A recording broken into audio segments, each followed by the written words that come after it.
This video is sponsored by Brush Galaxy.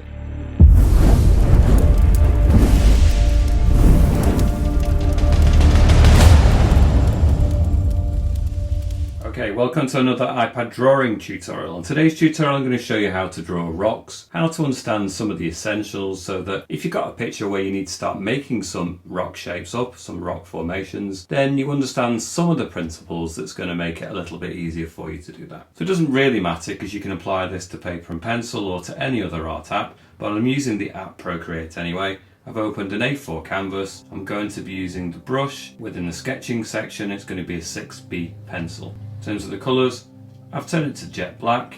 I'm going to put the pencil size at about 20% size and I'm going to put it at about 30% opacity. Now, one of the best ways to think about rocks and rock formations are a series of 3D shapes. Now, the most simple 3D shape to get this point across would be a cube.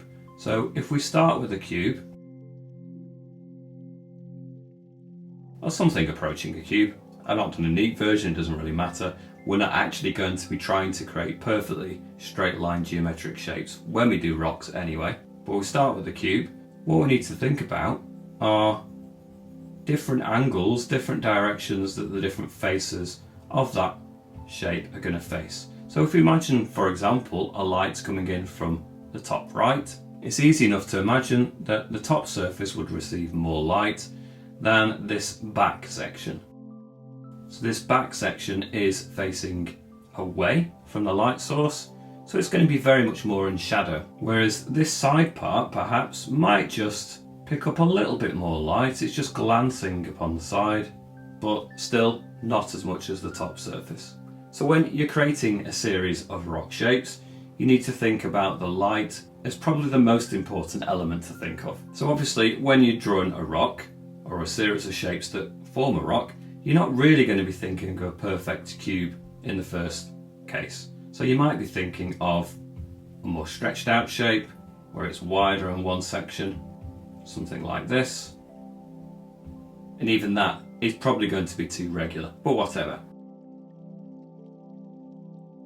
You might have something more like this. But when you do have a shape that you're happy with and you want to start adding some more irregular details to it, we could even start doing this with an actual cube shape or something that's closer to a cube shape. So what we could do, for example, is we could go in with an eraser. Now I've actually set the eraser to the 6B pencil too, but we could go in and we could start to remove some of these sections.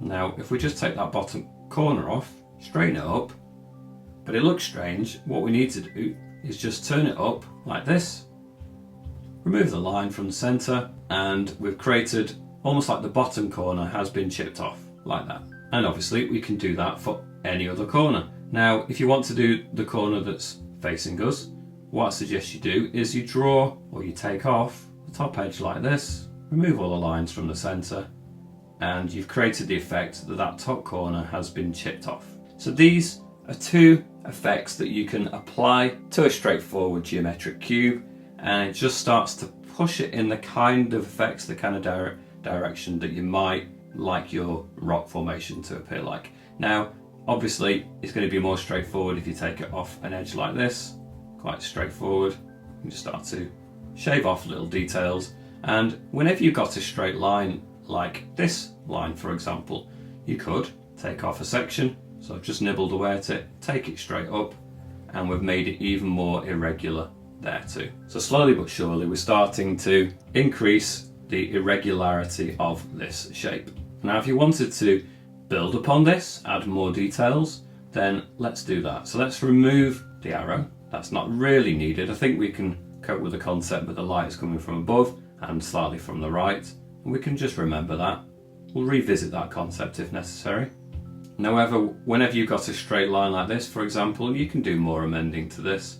So we can just make it go off in a slightly more or slightly less regular form like that. We can keep doing these little changes and these little effects just to break up the straight lines, make it look a little less regular. So again, we could get part way into a line and perhaps we could just take a chunk out, and then perhaps we can just create the almost like the outside lines of that chunk that's been removed Perhaps where we do have an edge like this, we can create some more broken texture.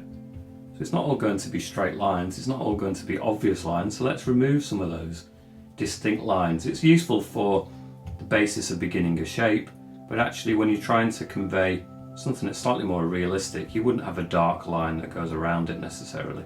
So let's remove some of the harsh dark lines from the edges, go back in with our brush, and perhaps as it approaches the edge, we get more of a broken edge there rather than a straight line.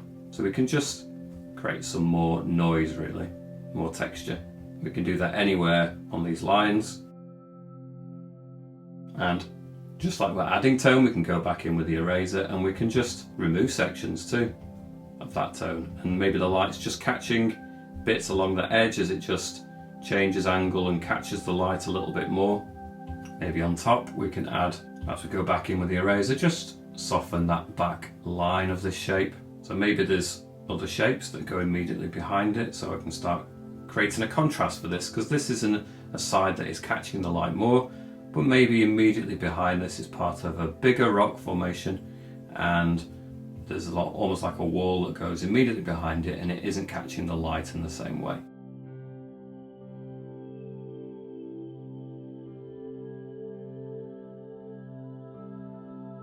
So I'm taking some of these angles, some of these ideas, and I'm just extending them further up into the piece. So because I've added that dark tone, because it's definitely facing immediately away from that direction of light, we know that if we have a repeat of that same shape, then it's going to be a similar dark tone as well. So you're creating a pattern. So whatever it is here is going to be repeated there. Now you could play around with more textures if you want to. I'm just using the basic brush within this tutorial. But as you may have noticed at the beginning of this video is sponsored by Brush Galaxy. It's a brush subscription service. You can go there now and unlock over 20,000 premium Procreate brushes, save over 90%, and it has tons of different categories including portrait, pattern, texture, nature, and many more. If you sign up now, you can get your first month free, unlock up to 12 premium Procreate brush packs worth over $300, and the links are in the description and in the comments. So I'm just going to experiment a little bit more with some of these shapes, starting to build up the effect, and you can start to see how something that starts as quite a simple shape, if you keep adding to it, can become part of a much more complex 3D rock form. So maybe you get some splits, for example, that runs up large sections of your rock. There's a big crack and split that continues all the way through. And then that gives you an edge where you can perhaps just take off chunks. So similar to where we had a bit missing there, whenever you've got like a seam, then maybe you lose bits along those edges too. So you can see I'm using like large angular blocks of tone. It really helps with the jagged structure. And again, I'm using another split. So the split can start in the shadow, and then maybe you can go into a section that's much more well lit, but still you'll see it in both sections. Maybe we'll create another split, and maybe this is a change of angle, so we can have another section where it's so much of a change that it actually changes angle, and we have a whole section there that's turned a little bit more away from the light, and then we can have another one where it faces more the light, and then another section where it's all in the shadow again, perhaps. Maybe add another split, and I'm just going to keep building it up like this. Now this isn't something that you're going to master straight away. This is something that is definitely going to need some observation. If you have images to look at, it will be helpful, certainly. Maybe spend a little bit of time looking at a few images, starting to get the feel, and then maybe you'll feel a bit braver into actually adding these to an image where you're completely making it up. So again, I'm using angular shapes, building blocks and sides that have shadow. Now I'm almost imagining this is part of a larger structure, maybe a rock or the side of a cliff.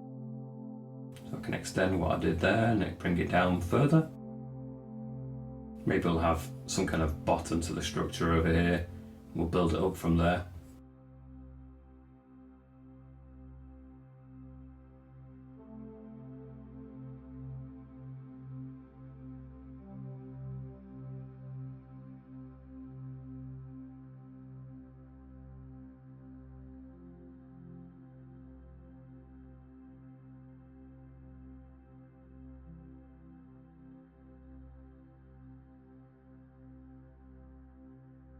So again, going back in now, just creating some sections perhaps where we have some strong bits that just cut through, that create overhangs.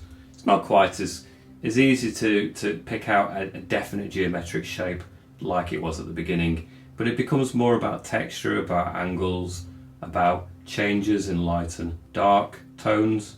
But still, whilst you're doing that, and it becomes almost more abstract to look at, you have to try and think about the direction of light, think about undercuts and overhangs and where the light is going to get to, and it really will help you with a general sense of where you might need to add tone, where you might need to add light, and just generally start to build up a more of a 3D impression and the right kind of shapes and textures.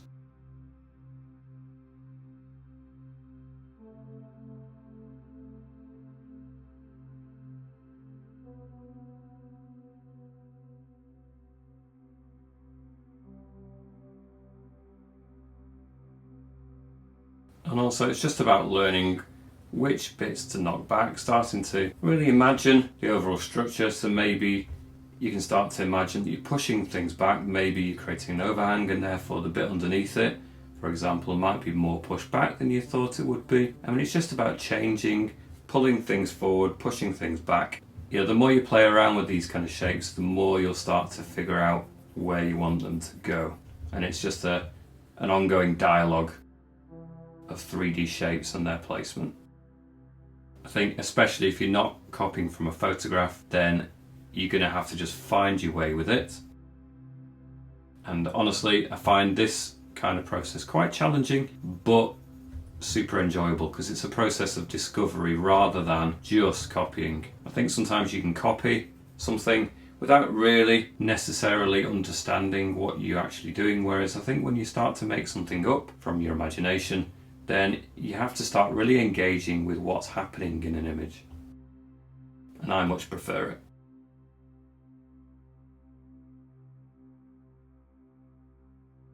And again, go back in with your eraser, just pick out some bits that you just want to start to bring out more, perhaps. Perhaps with a bit of an eraser added to it, you can just bring some bits out. Just like we knock some sections back, we can also bring them out.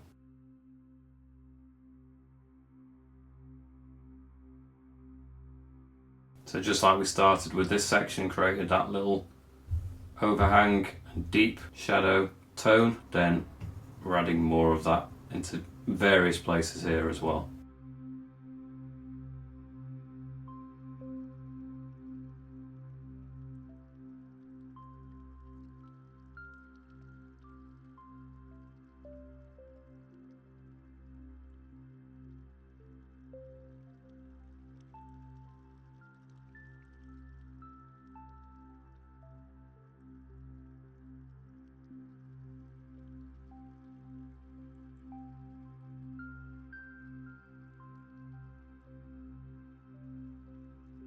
Anyway, I'm going to leave this rock texture practice tutorial here at this point. I hope it's been informative in terms of the kind of structures and the kind of techniques that you might want to apply. It's something you're going to need to practice with. I think initially I wouldn't worry about trying to create an overall image. I would get practicing with these techniques, with these shapes, start to get a feel for how it would work, and then when you do have something specific that you want to show in a landscape or a particular image, then you're going to find it a bit easier. This is just really about getting to grips with the kinds of marks, the kinds of shapes that are going to be useful for you. Anyway, check out my other tutorials. I do very specific landscapes and subject matter as well. So check out my playlists and other videos, and I hope to catch you back here soon. See you later.